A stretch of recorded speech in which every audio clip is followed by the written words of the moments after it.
பெருமாள் முருகன் சிறுகதைகள். உள் நுழைந்து மூஞ்சுரு. வாசிப்பது சந்தீப். முன்னிரவில் உண்டு வீட்டு வாசலில் ஓய்வாக உட்கார்ந்து நாங்கள் பேசிக் கொண்டிருந்த நேரத்தில்தான் முதலாக அந்த மூஞ்சுரு எங்கள் வீட்டுக்குள் நுழைந்தது. அம்மாவின் மங்கிய கண்களில் அதன் உருவம் சட்டென விழுந்தது. வியப்புடனும் பெரும் சந்தோஷத்துடனும் மூஞ்சுரு என்ற சொல்லை அம்மா உச்சரித்தாள். குழந்தைகள் இதுவரை மூஞ்சுருவை பார்த்ததில்லை. கண்டதும் அலறத் தொடங்கிவிட்டனர். மனைவிக்கு என்ன செய்வதென்று தெரியவில்லை. நான் வெகுவேகமாக வெளிச்சுவரோரம் ஓடிக்கைக்கு கிடைத்து குச்சி ஒன்றை எடுத்து வந்தேன். அம்மாவுக்கு கோபம் புரிந்தது. என்னை திட்டியபடி குச்சியைப் பிடுங்கி தூர விட்டெறிந்தாள். மூஞ்சுருவைப் பற்றி குழந்தைகளுக்கு விளக்கிச் சொல்லி அவற்றின் பயத்தைப் போக்க அவள் முனைந்து கொண்டிருந்தாள். அவளது பேச்சில் முக்கியமாக சாமி, சாமி வாகனம் என்னும் புனிதத்தை மூஞ்சுருவின் மீது ஏற்றினாள். அவள் ஒரு முடிவு எடுத்துவிட்டதாகத் தெரிந்தது.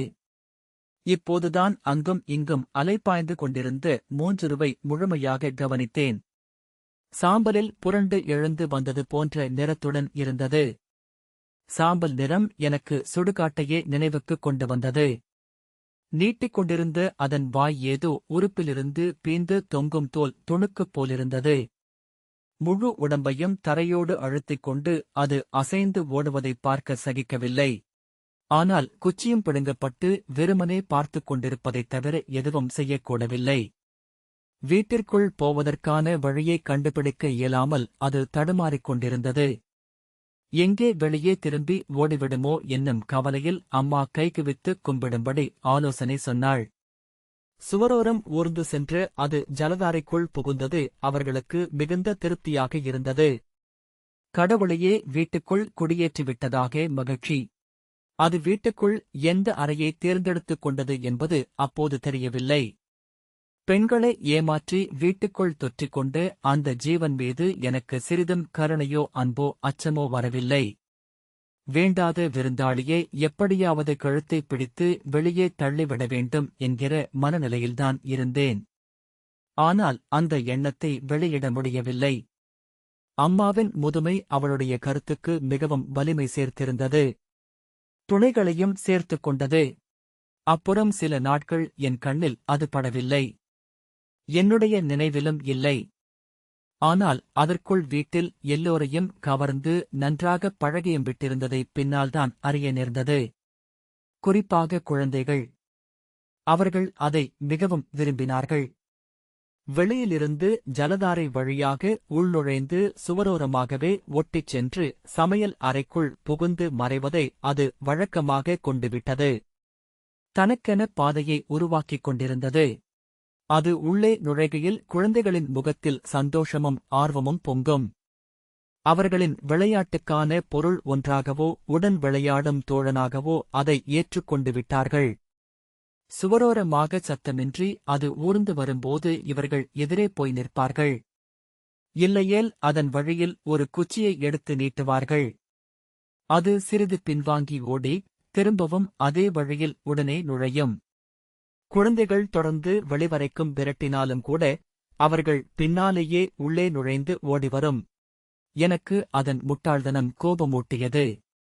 தடை இருக்கும் வழியில் சிறிது நேரத்தில் அந்த தடை அகன்றுவிடும் என்று அது கருதுவதும் பழகிப்போன அந்த வழியைத் தவிர சிறிதும் விலகி வேறொரு வழியை நாடுவதில்லை என்பதும் இப்படியுமா ஒரு முட்டாள் ஜீவன் இருக்கும் என்ற எரிச்சலை ஏற்படுத்தியது.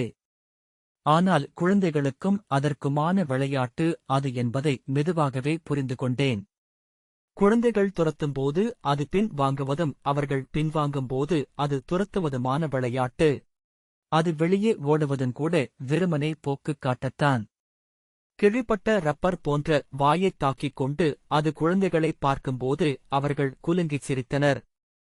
ஓடும்போது அதன்மேல் கால் வைத்து மிதித்து அபவாதம் ஏற்பட்டுவிடுமோ என அவ்வப்போது குழந்தைகளை மனைவி எச்சரித்துக் கொண்டிருந்தாள். ஆனால் அதனோடு குழந்தைகள் விளையாடுவதை அவள் முழுதுமாக அனுமதித்திருந்தாள். அது உள்ளே நுழையும்போது ஸ்ரீ இது வேற வந்துடுச்சா என்று நான் விரட்ட முனைந்தால் அவள் முகம் சுருங்கிவிடும். அவளும் பாம்பக் கண்டா ஓடற ஆளு. மூஞ்சொரு அடிக்க தடி எடுத்துக்கிட்டு வந்தீங்கள்ல என்று கிண்டல் செய்யத் தொடங்குவாள். அதன் தோற்றத்தையும் வருகையையும் எல்லோரின் வரவேற்பையும் கண்டு மனதில் கருதிக்கொண்டேனே தவிர வெளிப்படையாக எதுவும் சொல்ல முடிந்ததில்லை. குழந்தைகளின் சுண்டி வதங்கும் முகத்தைக் காண பொறுக்க முடியாது. அது உள்ளே நுழைந்தவுடன் அவசரமாக வெளியேயோ என் அறைக்கு உள்ளேயோ சென்றுவிடுவேன். அவளுக்கு அது இன்னொரு பிள்ளையாக மாறியிருந்தது. மிகுந்த செல்லம் காட்டிக் கொண்டிருந்தாள். சமையலறையையே அதுவும் தேர்வு செய்திருந்ததால் ரொம்பவும் வசதியாகிவிட்டது. மெளனமாக தனியாக உள்ளே வேலைகள் செய்து கொண்டிருக்கும் சலிப்பு அவளுக்கு நீங்கிவிட்டது. அது வெளியே இருந்து அளவற்ற செய்திகளை சேகரித்துக் கொண்டு வந்து திக்குமுக்காடும் வகையில் அவள் முன்னால் கொட்டும்போல. அதனிடமிருந்து ஆவலோடு கேட்கவும் அவளாக சிலது சொல்லவும் என சமையலறை எப்போதும் கலகலப்பாக இருந்தது. அவள் சில சமயம் சத்தமாக அதை அதட்டவோ கோபிக்கவோ செய்வாள். என்னவோ ஏதோ என்ற பதற்றத்துடன் ஓடினால் அந்த அற்ப ஜீவனுடனான அவளுடைய வாக்குவாதம் நடந்து கொண்டிருக்கும். அது அவளுக்கு முன்னால் நின்று கீஸ் கீஸ் என்று கத்தும்.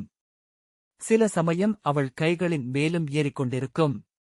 அருவருப்போடு இதென்ன என்று முகம் சுளித்தால் அவள் கொஞ்சல்கள் அதிகமாகும். அதனுடைய கீஸ் கீஸ் சத்தத்திற்கு பலவிதமான விளக்கம் சொல்வாள்.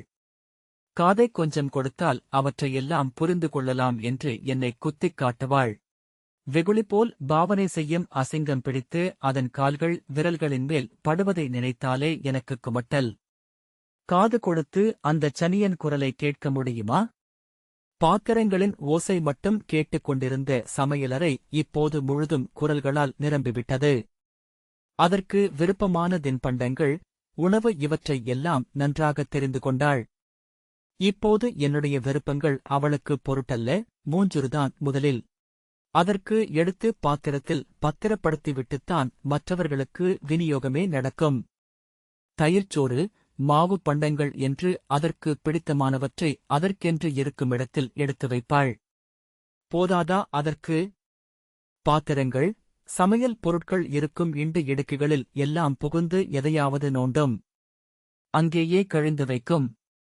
அவளுக்கு அந்தத் தொந்தரவுகள் பெரிதாகப்படவில்லை. ஒருமுறை அரிசிமாவு வைத்திருந்த தட்டு ஒன்றில் தின்றுவிட்டு அதிலேயே மோண்டும் வைத்துவிட்டது. 2-3 நாட்கள் அது தொடர்ந்திருக்கிறது. சமையல் அறைக்குள் நுழையவே முடியவில்லை. அப்படி ஒரு நாற்றம். அந்தத் தட்டில் இருந்துதான் நாற்றம் வருகிறது என்பதைக் கண்டுபிடித்த பின்னும் அவளுக்கு கோபம் வரவில்லை. உன்னோட வேலைதானா என்று சாதாரணமாகச் சொல்விட்டு சுத்தம் செய்தாள். அதனோடு முகம் உரசிக் கொஞ்சாததுதான் பாக்கி. என் பேச்சுக்கு என்ன மதிப்பிருக்கிறது என்று அவ்வப்போது முனகிக் கொள்வதைத் தவிர வேறு என்ன செய்வேன் நான்? அம்மாவுக்கென்றால் கடவுளே புறப்பட்டு வீடு தேடி வந்துவிட்டார் என்ற நம்பிக்கை. அதைப் பார்த்து எப்போதாவது பல்லை நரநரவென்று நான் கடித்தால் பண்ணிருக்கிற தாவமெல்லாம் போதும். இத அடிச்சு இன்னும் வேற சேர்த்துக்கோணுமா என்று அம்மா கடுமையாகச் சொல்லும். மாடு கன்று போட்டால் சீம்பாலில் காய்ச்சும் சீம்பில் ஒரு துண்டம் எடுத்து வந்து மூஞ்சொருக்கு படைக்கும். அந்த நேரத்தில் அது இல்லாவிட்டாலும் கூட அது வந்து புழங்குகிற இடத்தில் வைத்துவிடும். முதலில் கடவுளுக்கு படைக்கிற பாங்கு. எப்போதாவது அதை பார்த்தால் போதும். கையெடுத்துக் கும்பிடாமல் இருக்காது. மூஞ்சொருவை பார்த்து அதிசயிக்கும். உலகத்தில் இல்லாத அற்புதப் பொருள் ஒன்றைப் படைத்து எங்கள் வீட்டுக்கு என்றே பிரத்யேகமாக கடவுள் அனுப்பி வைத்துவிட்டதைப் போல. வியாக்கியானங்கள் வேறு. மற்ற எலிகள் எப்படியெல்லாம் தொந்தரவு கொடுக்கும் என்றும் மிகச் சாதுவான பிராணி மூஞ்சுரு என்றும் கூறும். சாதுவாக இருப்பதால்தான் கடவுளை விரும்பி வாகனமாக ஏற்றுக்கொண்டிருக்கிறார் என்ற அரிய கண்டுபிடிப்பை அம்மா விளம்பும். இறைச்சி சமைக்கிற நாட்களில் பகலிலேயே அனைத்தையும் காலி செய்துவிட்டு மாலை மயங்குவதற்குள் வீட்டைத் துடைத்து சுத்தம் செய்துவிட ஆணையிடும். மூஞ்சொரு அழுக்கு ஜலதாரைக்குள் புகுந்து உள்ளே வரும்போது மாமிச வாடை இருக்கக்கூடாதாம். இரவில் கறிக்குழம்பில் சாப்பிடும் எண்ணம் வைராக்கியம் போல் சூழும். அந்த நாட்களில் மூஞ்சுரை செருப்பு காலால் மிதித்து சிதைத்துவிட வேண்டும் என எனக்கு வெறி கிளம்பும். ஆனால் ஒரு வீட்டில் முதுமையின் அனுமதியையும் குழந்தைகளின் விருப்பத்தையும் பெண்களின் அன்பையும் பெற்றுக் கொண்ட பின் என்ன நினைத்தாலும் ஆண் அந்த ஜீவனை எதிர்க்கவோ அகற்றவோ முடியுமா? அதுவும் அம்மா பயன்படுத்துவது மிக புராதனமான வன்மையான ஆயுதம். பக்தி. அதை நிந்தனையால் எதிர்கொள்ள முடியுமா? இவ்வளவு காலம் இருந்த அம்மா பற்று இந்த சின்ன மூஞ்சிருவால் எனக்கு களைந்து போயிற்று. அம்மா தன் வயதையும் அனுபவத்தையும் வைத்துக் கொண்டு எத்தகைய வன்முறையை செலுத்துபவளாக உள்ளாள் என்பதைப் பற்றி சிந்திக்கத் தொடங்கிவிட்டேன். மூஞ்சிருவை கூட சகித்துக் கொள்ளலாம். அதன் மீது அம்மா செலுத்தும் பக்தியையும் கும்பிடலையும் எப்படி சகிப்பது? அம்மா இல்லாத சமயம் பார்த்து குவித்துக் கொடுக்கு போல நீட்டிக் கொண்டு வரும் அந்த வாயோடு சேர்த்து தலையை நசுக்கித் தூக்கிக் காக்காய்க்கு எரிந்துவிட வேண்டும் போலிருக்கும் எண்ணம் கூடுவதை தவிர்க்க முடிவதில்லை. மூஞ்சிரு ரொம்பவும் முன்னேறிவிட்டது. முன்பு போல குறிப்பிட்ட நேரத்தில் வந்துவிட்டு பின் போய்விடுவதில்லை. வீட்டுக்குள்ளேயே வெகுநேரம் இருக்க ஆரம்பித்துவிட்டது. அதுவும் சமையலறையை விட்டு வேறு அறைகளிலும் உலாவல். குறிப்பாக என் அறை. அதை உணர்ந்த நாளில் மிகவும் அதிர்ந்து போனேன். என் புத்தக அடுக்குகளில் வெகு சுதந்திரமாக புகுந்து விளையாடவோ குடியிருக்கவோ ஆரம்பித்திருந்ததை அதன் நாற்றம் மிக்க புழுக்கையை வைத்து அறிந்தேன். நெருக்கமாக அடுக்கியிருந்த புத்தகங்களுக்கு இடையே சிறுபூச்சி நுழைவதற்கான சந்து கூட இல்லை. ஆனால் எப்படி இந்த மூஞ்சுரு உள்ளே நுழைந்தது? ஒவ்வொரு புத்தகத்தின் ஓரத்திலும் ஒன்றோ இரண்டோ புழுக்கைகள் ஒட்டியிருந்தன. அதைச் சுற்றி அமிலப் பரவலாய் அசிங்க வட்டம். பசை போட்டு ஒட்டியது போல எடுக்க முடியாமல் பிணைந்து கிடந்தன. புத்தகங்களின் மறுவற்ற அழகு குலைந்து சாக்கடைக்குள் நனைத்து எடுத்து வந்தது மாதிரி அவை காணப்பட்டன. அத்தோடு அந்த புழுக்கைகளை சுத்தம் செய்யும் வேலை. உலகிலேயே மூக்கால் கொஞ்சமும் சகித்துக் கொள்ள முடியாத நாற்றம் இருக்கும் என்றால் அது இந்த மூஞ்சுருவின் மலத்தில் இருந்து வருவதுதான். கையில் பட்டால் பிசுபிசுக்கும் அரிப்பை உண்டாக்கும் அந்த கழிவை அள்ளிக் கொட்டும் தலைச்சுழி எனக்கு. என்னுடைய அறைக்குள் வந்து தனது அடையாளங்களை பறித்துச் செல்லும் இந்த மூஞ்சுருவின் நோக்கம் என்ன? நான் படிக்காத, வெறுமனே வாங்கி அடுக்கி மட்டும் வைத்திருக்கிற புத்தகங்களை எல்லாம் படிப்பதுதானா? அவற்றைப் படித்துவிட்டு அவற்றை இழிவுபடுத்தி என் மனைவியிடம் வெகுநேரம் பேசுவதா? சமையலறை உரையாடல் வெகுநேரம் வெளியே கேட்பதன் காரணம் இதுதானா? யோசிக்க யோசிக்க தலை முழுவதும் ஒரு கூடைச் சாணத்தை அள்ளி அப்பியது போலிருந்தது. என் அறைக்குள் நான் தனித்திருக்கும் உணர்வு முற்றிலும் பறிபோய்விட்டது. ஏதாவது இடுக்குச் சந்தில் அந்த மூஞ்சுரு பீந்த தோல்வாயை நீட்டிக்கொண்டு படுத்திருக்கலாம். சுகமான உறக்கம் போடலாம். வேண்டும் என்றே என் புத்தகங்களின் மீது கழிந்து கொண்டிருக்கலாம். அறைக்குள் ஏதாவது சிறு சத்தம் எழுந்தாலும் செவி வரைக்க அறை முழுவதும் தேடலானேன். அப்படியும் அது என் கண்களில் படவேயில்லை. என் மேஜை மீது வைத்திருந்த சிறிய உணவுப் பண்டங்கள் குறிப்பட்டு வடிவமிழந்து காணப்பட்டன. சிறு சேதம் ஏற்பட்டிருப்பதாக தெரிந்தாலும் அவற்றை தூக்கி வெளியே வீசிவிடுவேன். மூஞ்சுருவின் நொதி எச்சில் படிந்த பண்டம் எனக்கெதற்கு? மூஞ்சுருவின் இந்தச் செயல்களை எல்லாம் பட்டியலிட்டு அவளிடம் சண்டை போட்டேன். இது பெரிய விஷயமா என்பது போல் பார்த்துவிட்டு நான் வேணா சுத்தம் பண்ணிர்றேன் என்றாள். எதற்கும் பயன்படாமல் வெறுமனே இடத்தை அழைத்துக் கொண்டு கிடக்கும் புத்தகங்கள் என்று திருமணமான தொடக்கம் முதலாய் அவளுக்கிருக்கும் எண்ணத்தை சரியான சந்தர்ப்பம் இதுவென்று மிக வன்மமாக வெளிப்படுத்தினாள். ஏற்கனவே திட்டமிட்டு பதில்களை உருவாக்கி வைத்திருந்தாள். அதுகூடச் சொல்லிக் கொடுத்திருக்கலாம். அவளோடு விவாதிக்கும் பொறுமை அற்றுப்போய் அத அடிச்சு எறிவன் என்று கத்தினேன். என் முகத்தில் கொலைவெறி பளிச்சென்று தோன்றியிருக்கக்கூடும். அவள் மிளனம் அதை உணர்த்தியது. பேச்சற்றுப்போன சில கணங்களுக்குப் பின் நிதானமாக பதில் சொன்னாள். உங்கம்மாவுக்கு பயப்படலேன்னா அடிச்சு எறிங்கலு, அதற்கு மேலும் பேச்சு நீடிக்க என்ன இருக்கிறது?